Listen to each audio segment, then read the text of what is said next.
I never thought I would spend my 67th birthday sitting in a lawyer's office, preparing to protect myself from my own family, but here I am. It started 3 weeks ago, on a Tuesday evening. My son, Michael, and his wife, Rebecca, had come over for dinner with my granddaughter, Lily. It was supposed to be a celebration. I had just finished paying off my mortgage after 42 years. The house was finally, completely mine. I had baked Lily's favorite lemon cake, and we were all sitting in my living room when Lily asked if she could show me something upstairs in my sewing room. She was 9 years old, with her mother's dark curls and her father's serious brown eyes. As we climbed the stairs together, her small hand in mine, I noticed she kept glancing back down at her parents. When we reached the sewing room, she closed the door carefully and whispered, "Grandma Pat, can I tell you a secret?" I knelt down to her level. "Of course, sweetheart. You can tell me anything." She bit her lip. "I heard Mommy and Daddy talking last night. They didn't know I was still awake." She paused, looking worried. "Mommy said you have to sell this house. She said they're going to help you because you're too old to live alone. And then Daddy said something about finally getting the money for the restaurant." My blood went cold, but I kept my voice steady. "What else did you hear, Lily?" "Mommy said you'll move into our basement, and they'll handle everything for you." "Grandma, I don't want you to sell your house. I love coming here." I pulled her into a hug to hide the expression on my face. "Thank you for telling me, honey. Don't worry about it, okay? And let's keep this just between us for now."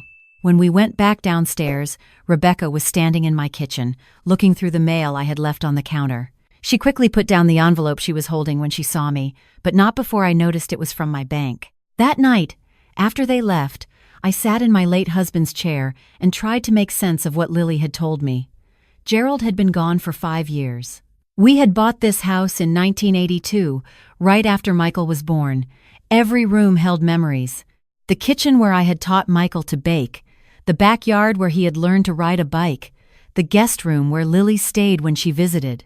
I had worked at the county library for 37 years. Gerald had been a high school teacher. We had never been wealthy, but we had been careful. We had saved. We had planned. And now our house was paid off, worth about $450,000 in today's market. It was supposed to be my security, my legacy for Michael and Lily. I thought about the restaurant Rebecca had mentioned. 6 months ago, Michael had told me they were looking into opening a farm-to-table restaurant. Rebecca had been working in restaurant management, and Michael had always loved cooking. I had been supportive, excited even. But they had never asked me for money, never mentioned anything about me selling my house. Until now, apparently. The next morning, I called my dear friend Susan. We had worked together at the library for 20 years before we both retired. I told her what Lily had overheard. "Patricia," Susan said slowly, "are you sure? Michael wouldn't do that to you." "I want to believe that," I said. "But I need to know what's really going on. What are you going to do?" I looked around my kitchen, at the wallpaper Gerald and I had hung together in 1995, at the photos of Michael and Lily on the refrigerator. I'm going to pay attention, and I'm going to be very, very careful.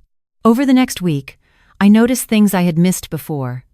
Rebecca had started calling me almost every day, always asking about my health, about whether I was managing okay on my own. "It's such a big house for just one person," she would say.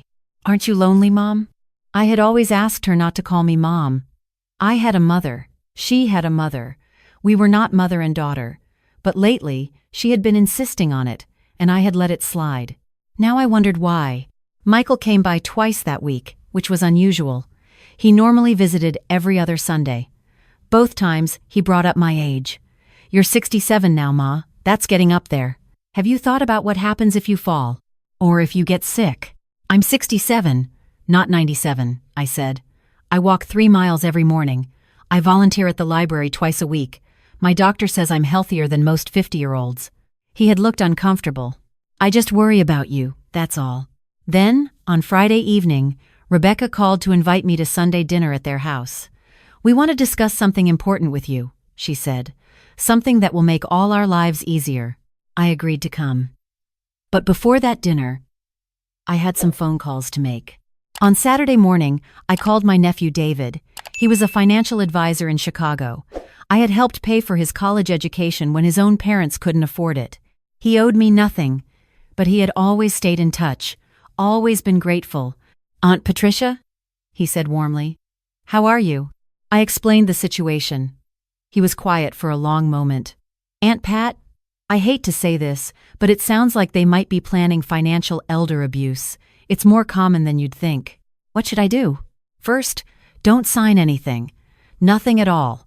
Second, I'm going to give you the name of an estate planning attorney I know in your area. Her name is Karen Blackwood. She's excellent. And third, start documenting everything. Every conversation, every visit, every phone call. You think it's that serious? I think you need to protect yourself and your assets." I called Karen Blackwood that afternoon. Her receptionist said she had an opening Monday morning. I took it. Sunday dinner was at 5 o'clock. I arrived exactly on time, with a pie I had baked that morning. Apple crumb, Michael's favorite since he was a boy. Lily ran to hug me at the door. "Grandma Pat, can we make cookies after dinner?" "We'll see, sweetheart," I said, kissing the top of her head. The dining room table was set formally, which was unusual for a family dinner. Rebecca had made pot roast. Michael poured wine. We made small talk through the meal. Lily chattered about her school play. I asked about their week. Then Rebecca and Michael exchanged a look, and Rebecca cleared her throat. "Mom, we wanted to talk to you about something important." I set down my fork and waited. "We've been thinking a lot about your situation," Michael began. "You're in that big house all alone. The property taxes keep going up. Maintenance must be expensive." "I manage just fine," I said calmly. Rebecca leaned forward. "But you shouldn't have to manage alone. Your family. We want to help you." "Help me how?" Michael pulled out a folder from the buffet behind him. Inside were printouts. "Listings for senior living communities. We found some really nice places," he said. "Look at this one. It's got activities, a gym, social events. You'd make new friends." I looked at the papers without touching them. The communities were an hour away, in a different county, far from my library, my friends, my life. "These are quite expensive," I observed. "How would I afford them?" Rebecca smiled. "That's the thing. You'd sell the house. A house like yours in that neighborhood would sell quickly. You'd have plenty of money for a nice apartment in one of these communities, and," she paused, "and the rest could help Michael and me with our restaurant. It would be an investment in your son's future." In Lily's future. There it was. Out in the open. "I see," I said. "And have you already found a buyer for my house?" They both looked startled. "Well, no," Michael said. "We wanted to talk to you first." How thoughtful. I folded my napkin. "And when did you envision this happening?" "We were thinking soon," Rebecca said. "Strike while the market is hot. We've already talked to a realtor friend. She said she could have it listed by next week." I looked at my son. Really looked at him. He couldn't meet my eyes. "Michael," I said quietly, "do you remember when you were 7 years old and you wanted a bicycle for your birthday?" He blinked, confused by the change in subject. "What?" "Your father and I couldn't afford a new bike. Money was tight that year, so I took a second job at the library, shelving books in the evenings. For 6 months, I worked 50-hour weeks so we could save enough for that bike." "Mom, I don't see what that has to do with—" I'm not finished. My voice was still calm, but it was steel now.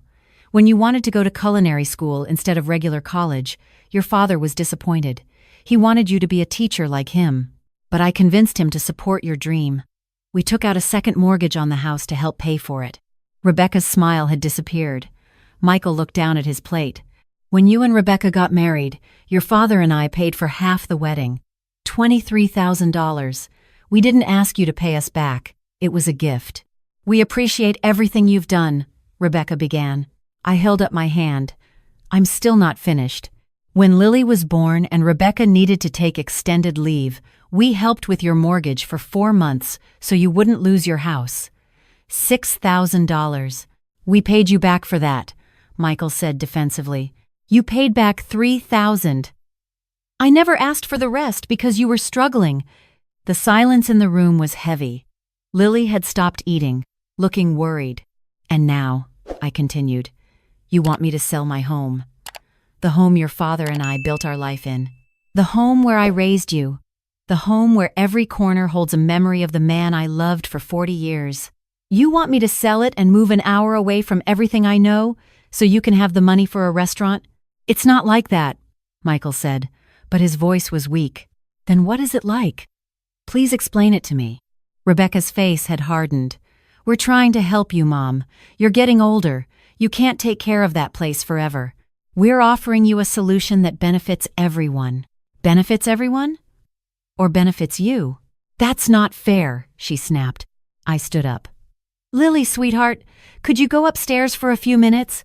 The grown-ups need to talk. Lily looked between us, frightened, but she obeyed. When I heard her door close, I turned back to Rebecca and Michael. Let me be very clear. I am not selling my house. Not now, not next month, not next year. That house is mine. I earned it. I paid for it. And I will decide what happens to it. You're being selfish, Rebecca said coldly. We're family. Family helps each other. You're absolutely right, I said. Family does help each other. I've been helping Michael his entire life. Now I'm asking you to help me by respecting my decision. Michael finally found his voice. Ma, please. Just think about it. The restaurant is a good investment. We have a solid business plan. Rebecca's been in the industry for years. Then go to a bank. Get investors. But you're not getting my house. Rebecca stood up abruptly. Fine. But don't come crying to us when you fall and break your hip and there's no one there to help you. Don't expect us to drop everything to take care of you. I looked at her for a long moment. I wouldn't dream of it. I collected my purse and coat. Lily, I called up the stairs. Grandma has to go, sweetheart. I'll see you soon. As I drove home, my hands were shaking on the steering wheel. Not from fear, from rage. Monday morning, I met with Karen Blackwood. She was about 50, with gray-streaked hair and sharp, intelligent eyes. I told her everything. She took notes and asked questions. Do you have other family? She asked. Someone who could support you? I have a sister in Oregon. We're close, and my nephew David in Chicago. Good. Here's what I recommend. First, we update your will and create a living trust. Everything goes into the trust. Your house, your savings, your investments. You name your sister and David as trustees. What does that do? It protects your assets. No one can force you to sell. No one can manipulate you into signing over property or money. And if, God forbid, something does happen to you, your wishes are crystal clear and legally binding. What about Michael? And Lily? Karen paused. That's up to you. You can still leave them something. But I'd recommend putting conditions on it and making sure Lily's inheritance is in a separate trust that Rebecca can't touch. You don't think I'm overreacting? She smiled sadly. Mrs. Patterson, I've been doing this for 23 years. I've seen children steal their parents' homes, their life savings, their dignity. You're not overreacting. You're being smart. Over the next 2 weeks, I worked with Karen to restructure everything. I met with my bank and added extra security to my accounts. I changed my passwords. I got a safety deposit box for my important documents. I also started carrying a small notebook, writing down every interaction with Rebecca and Michael. Every phone call, every visit, every comment.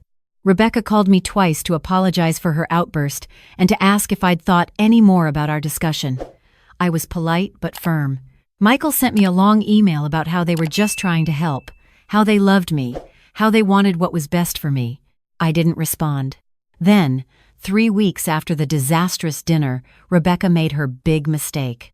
I came home from my morning walk to find her car in my driveway. When I entered the house through the garage, I could hear voices in my office upstairs. I climbed the stairs quietly. Rebecca was standing at my desk, going through my files. She had my checkbook in her hands. On the phone pressed to her ear, she was saying, I can't find the deed. She must keep it somewhere else. But I have her checking account number. That's a start. I stood in the doorway. What exactly are you doing? She spun around, dropping the checkbook. Mom! I was just what? Breaking into my house? Going through my personal papers? I have a key, she said defensively. Michael gave it to me. For emergencies. This is an emergency? I came to check on you. You weren't answering your phone. My phone is right here. I pulled it from my pocket. No missed calls. She had the decency to look ashamed, but just for a moment. Then her expression hardened. "You're forcing us to do this. We're trying to help you, and you're being stubborn. Someone needs to look out for your interests. Get out of my house. We're family. Get out." She grabbed her purse and pushed past me. At the top of the stairs, she turned. "You'll regret this. Michael is your only son. Lily is your only grandchild. You're going to end up alone." After she left, I called Karen Blackwood. Then I called the police. The police report was filed under attempted financial exploitation of an elderly person. Rebecca hadn't actually stolen anything, so they couldn't arrest her, but it was documented. The officer who came to take my statement was a young woman named Officer Herrera. "Ma'am, I'm glad you called this in," she said. "Even if we can't prosecute right now, this report could be important later. And you should know, financial abuse of the elderly is a serious crime in this state. What would you recommend I do? Change your locks. Don't give them a key. Install a security system if you can afford it. And consider a restraining order if they keep harassing you." I changed the locks that afternoon. I also set up a Ring doorbell camera and 2 other security cameras, one facing the driveway and one facing the back door. That night, Michael called. "Ma, Rebecca told me what happened. She said she just stopped by to check on you and you accused her of breaking in." "That's not what happened, Michael. She was going through my desk. She had my checkbook in her hands. She says you're confused. She's worried about you." Something in my chest cracked. "You believe her over me?" "I didn't say that. But Ma, you're getting older. Maybe you misunderstood what you saw." "I know what I saw," he sighed. "Look, we're just trying to help. The restaurant is a real opportunity. We need about $200,000 to get started. That's not even half of what your house is worth. You'd still have plenty left over. So now we're down to the real number. $200,000. It's an investment in our future. In Lily's future. Did Rebecca tell you she was on the phone when I caught her? She was telling someone she couldn't find my deed but had my account number." Silence. "Michael? She was probably calling me, asking where you keep important documents. In case of emergency." "You don't really believe that." "I believe my wife. And I believe you're being unreasonable. Then we have nothing more to discuss." I hung up. I sat in the dark living room, in Gerald's chair, and I let myself cry. Not for the money or the house. For my son. For the little boy I had raised, who had somehow become a man willing to participate in stealing from his own mother. The next day, I called my sister Margaret in Oregon. I told her everything. She was furious. "Patricia, get on a plane. Come stay with me. You don't need this stress." "I'm not leaving my home, Maggie. That's exactly what they want." "Then I'm coming there." "You don't have to." "I'm coming. I'll be there Friday." Margaret arrived with her husband Tom. They stayed in my guest room. Having them there helped. Tom was a retired police officer, and Margaret was a retired school principal. Neither of them tolerated nonsense. When Rebecca showed up unannounced on Saturday morning and found my locks changed, she rang the doorbell 17 times. Tom answered. "Patricia isn't receiving visitors who break into her house," he said calmly. "Who the hell are you?" "Her brother-in-law and former LAPD. You're trespassing. Leave now, or I call the police." She left. That Sunday, Michael came alone. Margaret answered the door. "Hello, Michael. It's been a long time." "Aunt Margaret? What are you doing here?" "Visiting my sister, who apparently needs protection from her own family." His face reddened. "Can I talk to my mother?" I came to the door. "Hello, Michael." He looked tired, older than his 44 years. "Ma, can we talk? Just the 2 of us?" I considered it. "We can talk on the porch." We sat on the swing Gerald had built. We used to sit here together on summer evenings, watching Michael play in the yard. "Ma, I don't want us to be like this," Michael said. "Neither do I." "Then help us, please. This restaurant is our dream." "Michael, do you understand what you're asking me to do?" "I'm asking you to invest in your family." "You're asking me to give you $200,000 and uproot my entire life. You make it sound so mercenary." I turned to look at him. "Did you know Rebecca was going through my desk?" He hesitated just a fraction too long. "No." "You're lying." "Ma, you are lying to me." "You knew." You've been helping her plan this." He stood up, agitated. "We need this money. The lease on the restaurant space won't wait. We have investors lined up, but we need to show we have skin in the game. Our own capital." "Then use your own capital. Sell your house. Take out a loan. Our house isn't worth enough.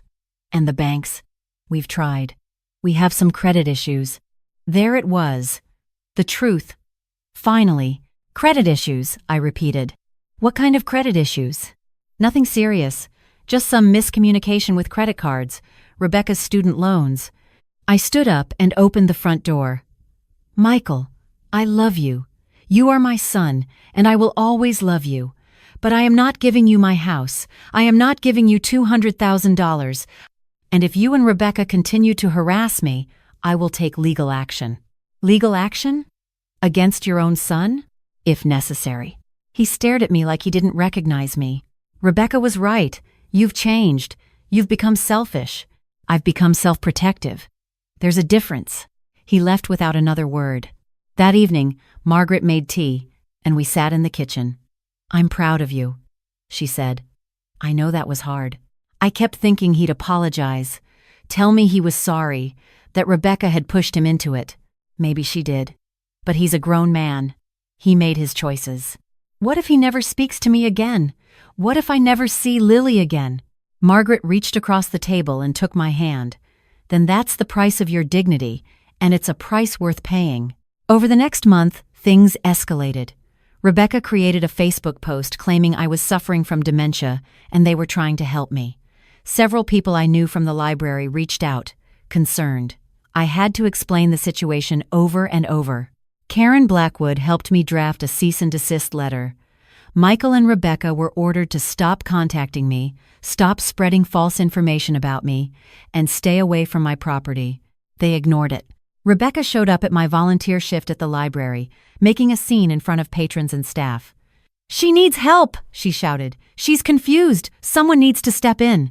The library director, a woman I'd worked with for decades, calmly called security.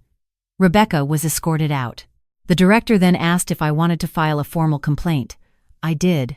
With Karen's help, I filed for a restraining order. The hearing was on a rainy Tuesday in November. Michael and Rebecca sat on one side of the courtroom with their attorney. I sat on the other with Karen and Margaret. Their attorney argued that they were concerned family members trying to help an elderly woman who was becoming irrational. He presented the Facebook posts. He talked about my age, my recent widowhood, my isolated living situation. Then it was our turn. Karen presented the police report. The security footage from my house showing Rebecca trying my door handles after I'd changed the locks. The 17 doorbell rings. The cease and desist letter they'd ignored. The scene at the library. She also presented evidence of my mental competency. Recent medical records showing I was in excellent health, physically and mentally. Letters from my doctor, from the library director, from friends attesting to my sharp mind and independent living. Then she called me to the stand. "Mrs. Patterson, why did you file for this restraining order?" "Because my son and his wife are trying to force me to sell my home so they can have the money. When I refused, they began harassing me, spreading lies about my mental state, and attempting to access my financial information without permission." "Are you suffering from any cognitive decline?" "No." "Are you capable of managing your own affairs?" "Yes. I have done so successfully for 67 years. Why do you think they're pursuing this?" "They need money for a business venture. They asked me to sell my house and give them approximately $200,000. When I refused, they tried to take it by other means." Rebecca's attorney cross-examined me, trying to make me seem confused, forgetful, paranoid. But I had been a librarian for 37 years. I had dealt with difficult people before. I remained calm, factual, and composed. The judge, a woman in her 60s, listened to everything. Then she made her ruling. "I find no evidence that Mrs. Patterson is suffering from any mental decline or incompetency. I do find evidence that the respondents have engaged in harassment, attempted financial exploitation, and defamation. The restraining order is granted. Mr. and Mrs.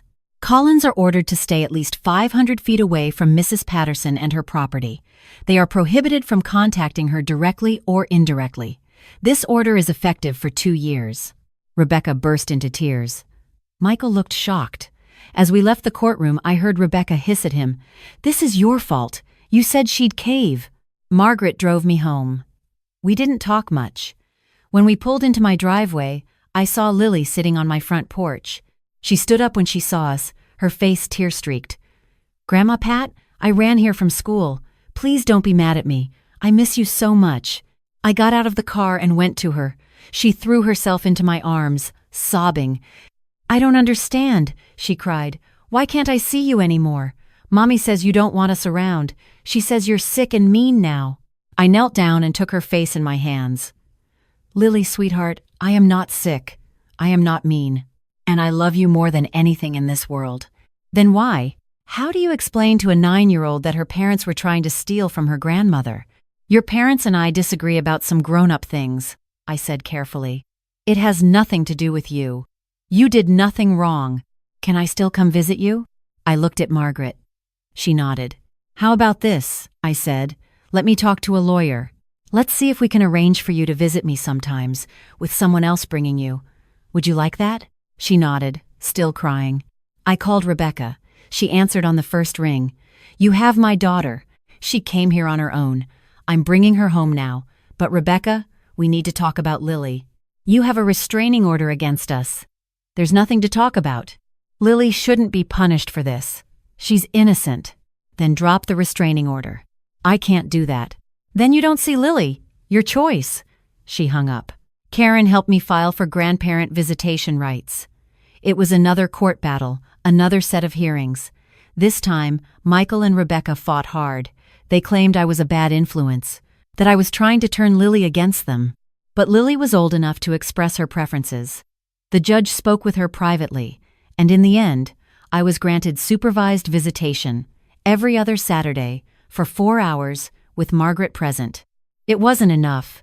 It would never be enough, but it was something. The restaurant, I later learned, never opened. Their investors backed out when they couldn't provide the capital they'd promised. Michael and Rebecca's marriage deteriorated. Within a year, they were separated. Michael called me once during that time. It was late at night, and he sounded drunk. "You ruined our lives," he said. "No, Michael. You made your choices. You have to live with them." She left me. Rebecca left. She said I was weak, that I couldn't even handle my own mother. Part of me wanted to comfort him, to tell him it would be okay. But a stronger part of me remembered everything he had done, everything he had been willing to do. "I'm sorry you're in pain," I said, "but I hope you're learning from this." He hung up. 6 months later, he called again. Sober this time. "Ma, can we talk?" We met at a coffee shop halfway between our homes. He looked thinner, tired, but sober. "I've been in therapy," he said. "My therapist says I need to make amends. If you're willing to hear them, I'm listening." "I was wrong. About everything. Rebecca. She was manipulative. She convinced me that you owed us. That because you were our parent, you were supposed to support us no matter what. And I believed her because I wanted to believe her. Because I wanted that money." He looked down at his coffee. "But even without Rebecca, I have to own my part. I was willing to lie to you, to manipulate you, to take your home. My therapist says I saw you as a resource instead of a person." "Yes," I said quietly. "You did. I'm sorry, Ma. I know it doesn't fix anything, but I'm sorry." We sat in silence for a while. "What do you want from me, Michael?" "I want to rebuild trust, if that's even possible. I want Lily to have her grandmother, and I want you to know that I understand what I did was wrong." "It will take time," I said. "A lot of time. I know, and I will never give you money. Not for a business, not for emergencies, not for anything. Those days are over. I understand. If we do this, we do it on my terms. Slow, supervised at first. And the moment you or anyone you're involved with shows any sign of that behavior again, we're done, permanently." Okay. It has been 2 years since that coffee shop conversation. Michael and I see each other once a month now. Sometimes Lily comes. We're not what we were. We may never be. But we're something. He works as a line cook at a restaurant someone else owns. He lives in a modest apartment. He pays his bills. He shows up to therapy. He is trying. Last week, on my 69th birthday, Lily spent the day with me. We baked cookies. We worked in the garden. We talked about her school, her friends, her dreams. As I was driving her home, she said, "Grandma Pat, I'm glad you didn't sell your house." "Why is that, sweetheart?" "Because it's your home. Everyone should get to keep their home." I reached over and squeezed her hand. That night, I sat in Gerald's chair, in the house we had built our life in, and I felt at peace. Not because everything was perfect. It wasn't. But because I had stood my ground. Because I had protected what was mine. Because I had taught my granddaughter that women don't have to give up their security to make others happy. This is not the retirement I imagined when Gerald was alive. I thought I'd grow old with my son nearby, watching my grandchildren grow up, surrounded by family who loved me. Instead, I'm surrounded by friends I've chosen carefully, by a sister who flew across the country to stand beside me, by a granddaughter who is learning that kindness and boundaries can coexist, by a son who is trying to be better, even if he'll never be what he could have been. And I'm surrounded by these walls. This home, this space that is mine because I fought for it. It's not the retirement I imagined, but it's the one I earned, and I wouldn't trade it for anything.